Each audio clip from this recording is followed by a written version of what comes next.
Elderly man mauled by hyenas in Zimbabwe. New York firefighters oppose coronavirus vaccine. 24 Chicago apartments destroyed.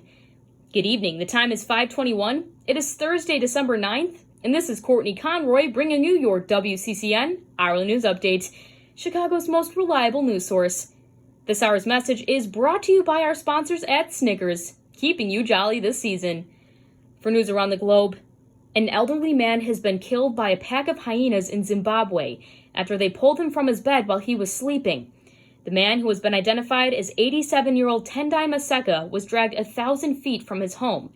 The incident occurred on Monday night in the rural region of Chirumanzu in central Zimbabwe. By the time Maseka's body was discovered by villagers, his lower half was missing.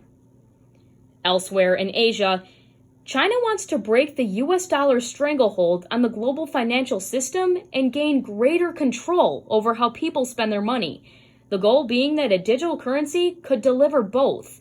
After years of preparation, the country began rolling out a digital version of the currency earlier this year. Pilots now exist in 4 Chinese cities, where transactions totaling more than $300 million have already taken place. Heading back to the States, as cases of COVID-19 continue to rise across the country, a poll of firefighters in the fire department of New York City found that nearly 55% of the respondents would not get a COVID-19 vaccine if offered by the department. Despite research that shows firefighters were 15 times more likely to be infected, a majority of those who took the poll declined the offer of a vaccine. Over 2,000 firefighters, being 25% of the department's members, responded to the poll. For more news in our nation, a sheriff's deputy working for a fugitive brigade shot and killed a black man trying to enter his home in Columbus, Ohio. The shooting happened last week and left his family asking for answers. 23-year-old Casey Goodson was fatally shot on Friday by a veteran of the Franklin County Sheriff's Office, identified as Deputy Jason Mead. Goodson hadn't put his keys into his front door before being shot and killed. Hitting closer to home, local leaders have stepped in to help the victims of a fire in the south suburbs.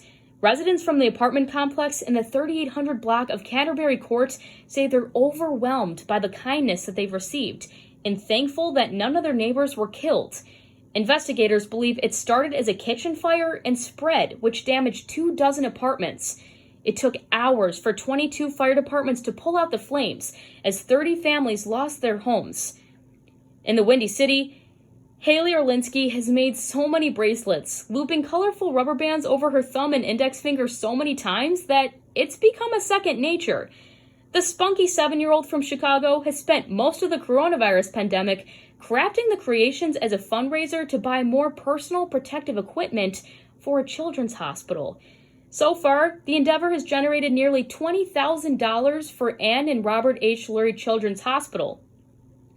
Your WCCN Hourly News Update will continue with sports and weather after a brief message from our sponsors. Santa wants something more than cookies this Christmas. He needs something that'll give him some protein and keep him awake for the long sleigh ride ahead. Deck the halls with Snickers. Santa loves the gooey caramel, the crunchy peanuts in every bite, the fluffy nougat, and the luscious milk chocolate that acts like a delicious wrapping paper, sealing in all of the flavors. Snickers will keep Santa jolly and alert for the whole ride. Don't forget to pick up some Snickers minis for the reindeer. From all of us at Snickers, have a happy holiday. Moving on to the world of sports, Chicago Blackhawks first-round draft pick Lukas Reichel has tested positive for the coronavirus and will not be participating in the upcoming World Junior Championships. In more sports news, in the NFL, quarterback Cam Newton led the Patriots to a blowout victory in Los Angeles against the Chargers. Shockingly, no teams remain undefeated this year as the Washington football team took an unpredicted win against the Steelers. Now for your local WCCN Hourly News forecast for the week. Today we're experiencing some unseasonable December weather with a high of 56 degrees. Grab an umbrella as you head out tomorrow because we're looking at some mild showers rolling in with a high of 45 degrees.